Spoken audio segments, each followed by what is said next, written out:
Hello दोस्तों, मैं हूं अभिषेक सिंह। आशा करता हूं कि आप लोग बहुत बढ़िया होंगे, अच्छे होंगे। मेरे साथ हैं मेरे मित्र राजेश जी, उत्तराखंड के रहने वाले हैं। ये एडीओ वाला क्वालिफाइड है उत्तराखंड के, डॉक्यूमेंट वेरिफिकेशन करा के आ गए हैं। ज्वाइनिंग का इंतज़ार है, जैसा कि जानते हैं आप लोग आजकल के सिस्टम में जो हो रही है देरियाँ, तो ये भी ज्वाइनिंग का वेट कर रहे हैं। आइए जानते हैं, हमारे लिए भी वैकेंसी तो आ ही रही है टीए की, जो कि सभी छात्र तैयारी कर रहे हैं। तो आइए देखते हैं, भाई से पूछते हैं कि कैसे तैयारी की, कौन सी किताब पढ़ी इन्होंने। बताओ भाई। नमस्कार दोस्तों, सबसे पहले जो इनके YouTube चैनल से जुड़े हुए हैं उनको बहुत बहुत धन्यवाद कि आप हमारे वीडियो से जुड़ रहे हैं और हमें देख रहे हैं और अभिषेक सिंह को देख रहे हैं।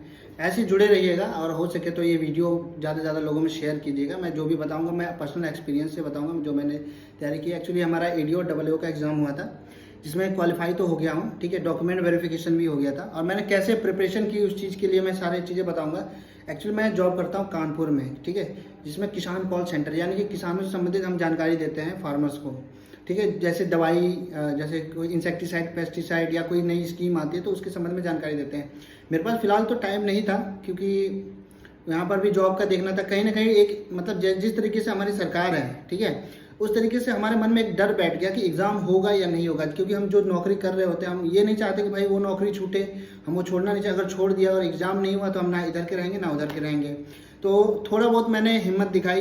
एग्ज़ाम होने से 1 महीना या 1.5 महीना पहले मैंने क्या किया, मेडिकल लगा दिया कॉलेज में, ठीक है। हालांकि पहले से मैं थोड़ा बहुत पढ़ रहा था, ऐसी बात नहीं है, लेकिन जो मैंने 1.5 महीने में पढ़ाई की है, ऐसा नहीं कि 1.5 महीने में कोई सा भी एग्ज़ाम निकलेगा, ऐसा मत सोचिएगा। बहुत पढ़ना पड़ेगा, ठीक है।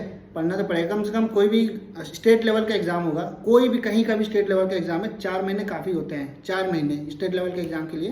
हालांकि मैं बहुत पहले भी तैयारी कर चुका था इस एग्ज़ाम के लिए, तो मेरे लिए इतना टफ नहीं था। लेकिन मैं बता रहा हूँ आपको कि अगर आप लोग एग्ज़ाम की प्रिपरेशन कर रहे हैं तो 10 बुक चूज़ करने से बढ़िया है 1 बुक चूज़ कीजिए।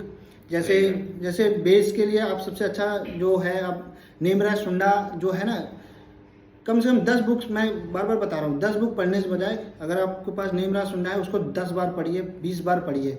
उसको पढ़ने के बाद और कम से कम 20 से 30 बार जो SR कांतवा आती है ऑब्जेक्टिव्स जरूर कीजिएगा।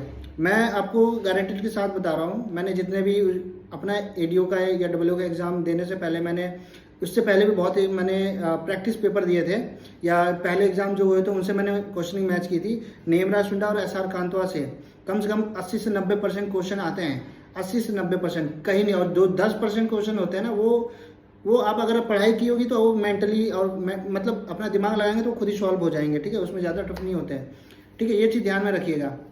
लेकिन अच्छे से पढ़ना पड़ता है। कोई भी मतलब मैं ही खुद नहीं उतना अच्छे से पढ़ा था, लेकिन जब अपने ऊपर बात आती है तो पढ़ना पड़ता है, चाहे आप हो चाहे हम हो। वैसे हम यूपी के कंडीशन जानते ही हैं। अभी देखिए कब का टीए का भरा गया फॉर्म, अभी तक भरे जा रहे हैं। 3 महीने हो गए ना। नहीं, अभी मई में आया था। मई में फॉर्म थोड़ी आया था, मई में आया था। फॉर्म स्टार्ट हुआ था मई में, मतलब नोटिफिकेशन बहुत पहले आ गया था, फॉर्म आया था मई में, लेकिन अभी तक भरे जा रहे हैं। और कब तक भरे जाएंगे और कब एग्ज़ाम होगा कुछ भी मतलब डेट डिसाइड नहीं है। तो यूपी के अभी कई नीट का एग्ज़ाम कैंसिल हो गए। तो अब ये जो यहाँ पे जो नौकरी कर रहे हैं बच्चे, ठीक है, जो नौकरी कर रहे हैं वो बेचारे इतने कन्फ्यूज हैं कि मैं ये नौकरी करूं या छोड़ दूं। इसको छोड़ के कई लोग मतलब नौकरी भी छोड़ के जा रहे हैं इस जॉब की प्रिपरेशन के लिए। तो मेरा तो यही मानना है कि अगर आप जहाँ पे नौकरी कर रहे हैं, अगर आपके पास है टाइम वहाँ पे भी पढ़ने के निकालने का, नौकरी मत छोड़िएगा। किसी भी हाल में नौकरी नहीं छोड़ना है। हालांकि अगर एग्ज़ाम आता है क्लोज में तो आप लोग मेडिकल लगा के कम से कम 1-1.5 महीना की छुट्टी लेके, या 2 महीने तक भी मेडिकल मिल जाता है। 2 महीना काफ़ी होता है, बस पढ़ते रहिएगा स्टार्टिंग में, बस रिवीजन के लिए 1 महीना काफ़ी होता है। 1 महीना पहले जितना पढ़ सकते हैं, मतलब 8 घंटे, 10 घंटे, 12 घंटे, 20 घंटे, मतलब एक टारगेट बनाइएगा कि 4 चैप्टर आज पढ़ना है तो 4 चैप्टर पढ़ना है, मतलब उसको छोड़ना नहीं है। सबसे पहले बेसिक क्लियर करें जो भी है ना। अगर आपने 4 साल अच्छे से पढ़ा हो तो बेसिक क्लियर करने की जरूरत ही नहीं पड़ेगी, आपका ऑलरेडी बेसिक क्लियर होगा। अगर नहीं भी है, आपने अगर 4 साल ध्यान में नहीं दिया है, मैंने खुद नहीं ध्यान दिया था, मैं क्या बताऊँ। लेकिन नेमरा सुंडा ने मेरा बहुत साथ दिया। मैं अपना पॉइंट ऑफ व्यू बता रहा हूँ। आप लोग जो बुक भी पकड़े तो कम से कम उसको पढ़ें, उस बुक को कम से कम मतलब ध्यान लगा कर पढ़े। कोई सी भी बुक उठा ले, तो मेरे लिए तो नेमरा सुंडा था, मैं अपने हिसाब से बता दिया, ठीक है। बाकी आप लोगों की मर्जी है, आप लोग किस तरीके से पढ़ेंगे, किस तरीके से नहीं पढ़ेंगे। ज़्यादा से ज़्यादा सेल्फ स्टडी करें, ज़्यादा से ज़्यादा जितना हो सके उतना, वही ज़्यादा फायदे करेगी। वही आपको मतलब याद भी रहती हैं अच्छी चीज़ें जो भी हैं। प्रैक्टिकली वर्क भी कर सकते हैं तो कर सकते हैं जो भी हो। हाँ, मेरा ऐसा था कि मैं दिन भर पढ़ता था, ठीक है। मैं अपना रूटीन बता रहा हूँ कैसे पढ़ता था। जैसे मैं यहाँ से मैं जॉब से छुट्टी लेने के बाद जब मैं घर पे गया तो मैं कैसे पढ़ा। हालांकि बहुत पहले भी ऐसे ही पढ़ता था, लेकिन मैं क्या करता था, देखिए सुबह मैं उठ जाता था 6 बजे, 6 बजे से 10 बजे तक मैं जितना रात को पढ़ा रहूँगा, 2 बजे 3 बजे तक, ठीक है। मैं सोता था सिर्फ 4 घंटे उस समय, क्योंकि मेरे पास टाइम ही नहीं था उतना ज़्यादा, और मतलब उतना पढ़ता था, ठीक है। फिर उसके बाद 10 बजे के बाद मैं फ्रेश व्रेश वगैरह होता था, फिर चाय वाय पिया, नाश्ता वास्ता किया, फिर 2 घंटे घूमता था, फिर 2-3 घंटे, जैसे 1 बजे पापा ड्यूटी से आते थे तो खाना वाना खा के फिर 1 घंटा आराम करता, फिर 2 बजे से शाम को 6 बजे तक बैठता था मैं पढ़ने के लिए। मतलब दिन भर में जितना पढ़ूंगा मैं सुबह कम से कम 6 बजे से 10 बजे तक मैं रिवीजन करता था, ठीक है। तो इस तरीके से पढ़ता था मैं।